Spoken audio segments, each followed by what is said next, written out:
ती जुन्या काळातील ती म्हणजे आहे की मेलेल्या माणसाच्या टाळूवरचं लोणी खाणारी माणसं आजही या जाती जमातीमध्ये उभी राहिली आहेत.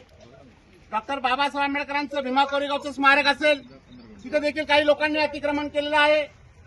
राजगुरुनगर खेडच्या बाबासाहेब आंबेडकरांचा पुतळा ज्या ठिकाणी बसवला त्या ठिकाणी देखील काही लोकांनी तिथं अतिक्रमण केलेलं आहे. तळेगावमध्ये ज्या ठिकाणी डॉक्टर बाबासाहेब आंबेडकरांचं वास्तव्य होतं त्या ठिकाणी देखील बाबासाहेब आंबेडकरांच्या बंगल्यावर तिथं देखील काही लोकांनी अतिक्रमण केलेलं आहे. जिथं जिथं मागासवर्गीय समाज काहीतरी कारणासाठी उभा राहतो, आतापर्यंत तुम्ही आमच्या जागेमध्ये जमिनीमध्ये अतिक्रमण केलं, आम्हाला काही वाटलं नाही. परंतु आता तुम्हाला आमचे मसनवाटे कमी पडायला लागले, आमच्या दफनभूम्या तुम्हाला कमी पडायला लागल्या. आता तुम्ही आमच्या माणसांना गाडण्यासाठी जी जागा आहे त्याच्यावर देखील तुम्ही उद्योगधंदे चालू करून तुम्ही त्या मेलेल्या माणसाच्या टाळूवरच्या लोणी तुम्ही खायला सुरुवात केली आहे. अशा धनदांडग्या लोकांना आम्ही 2022 पासून 2012 मध्ये आम्ही पहिलं आंदोलन केलं. 2012 मध्ये आम्ही पहिलं आंदोलन करून ही जागा रिकामी करून दिली. 2012 नंतर रिकामी केल्या जागेवरती, त्याच्यानंतर परत या जागेवरती अतिक्रमणाला सुरुवात झाली. परत झालेल्या अतिक्रमणाला सुरुवात झाल्यानंतर खेडमध्ये एक 7 वर्षाची चिमुरडी पोरगी वारली. त्या मुलीचा अंत्यविधी करता येणार नाही, त्या मुलीला दफनविधी करावा लागतो. जसं ज्या पद्धतीमध्ये सगळा हिंदू धर्म असेल, ख्रिश्चन धर्म असेल, इसाई धर्म असेल, त्याचप्रमाणे आमच्या इतर जातीय धर्मांमध्ये देखील लहान बालकांना दहन केलं जात नाही तर त्याला दफन केलं जातं. त्या मुलीला गाडण्यासाठी तर जागा मिळाली नाही. त्या दिवशी मी मुंबईमध्ये असल्या कारणास्तव 2022 मध्ये त्यामुळं त्या मुलीचं प्रेत या राजगुरुनगर खेडवरून चिंचवड या ठिकाणी पत्रकार महोदय तिकडे नेण्यात आलं गेलं. मला एक सांगा, आता या लोकांनी कोणती जागा अशी शिल्लक ठेवलेली आहे की तिथं अतिक्रमण करत नाहीयेत? मागासवर्गीयांची जागा काय यांना अतिक्रमण करण्यासाठी त्यांना मिळाल्या आहेत का? तुम्ही मला एक सांगा. महारवतनाच्या जागेच्या संदर्भामध्ये मी आतापर्यंत काय बोललो नाही. महारवतनाच्या सगळ्या जागा या लोकांनी अतिक्रमण करून घेतलेल्या आहेत. शासनाने 50% निधी म्हणजे शासनाने त्यांचा 50% निधी घेतलेला आहे. त्यांनी त्यांची रक्कम वसूल केली आहे. आज मागासवर्गीय लोक देश जोडायला लागलेले आहेत. या महसूल विभागातल्या लोकांनी प्रचंड मोठ्या प्रमाणामध्ये पैसे खातात आणि त्यांना परवानग्या देऊन टाकतात. आज माझा मागासवर्गीय समाज रस्त्यावर आलेला आहे. ठीक आहे, आमच्या शेती तुम्ही लुटल्या, आमच्या जमिनी लुटल्या, आमची घरं तुम्ही लुटली. अरे पण दफनभूमी आणि मसनवाटे तरी आम्हाला ठेवा. आम्हाला जिवंतपणे तुम्ही राहू देत नाहीये. किमान मेल्यानंतर तरी आमची मुलं बाळं आणि आमच्या समाजाला कमीत कमी सुख शांती मिळेल एवढं तरी किमान तुम्ही आमच्यासाठी ठेवा. मी सगळ्या पत्रकारांना निवेदन आणि विनंती करतोय की आज या ठिकाणी मी आता हे अतिक्रमण स्वतः माझ्या हाताने काढायला सुरुवात करत आहे. डॉक्टर बाबासाहेब आंबेडकर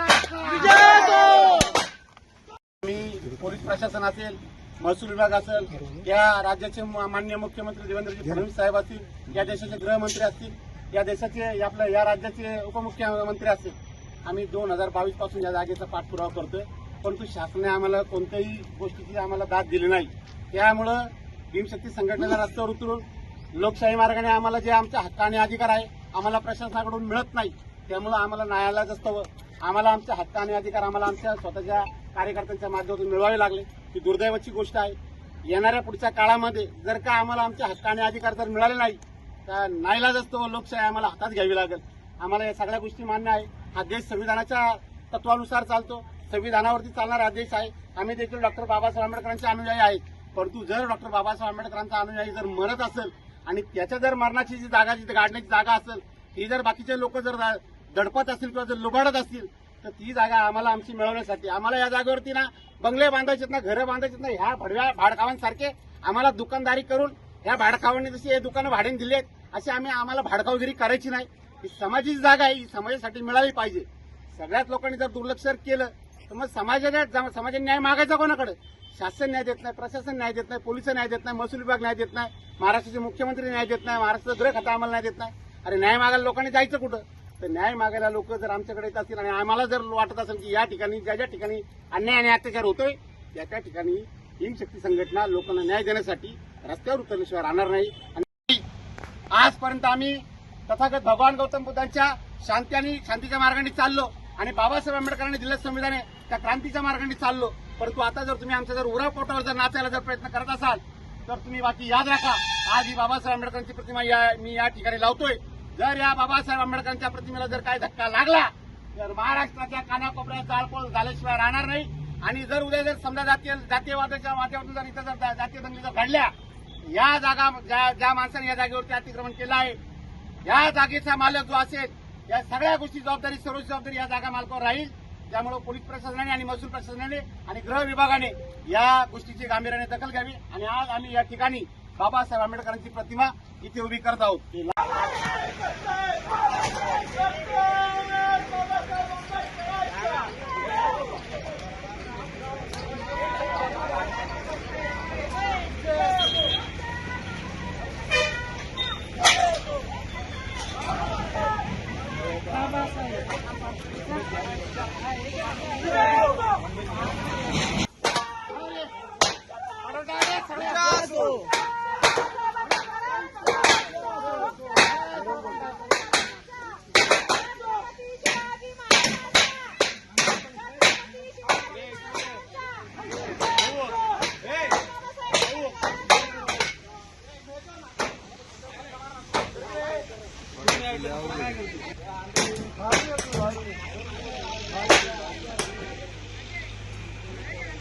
भारी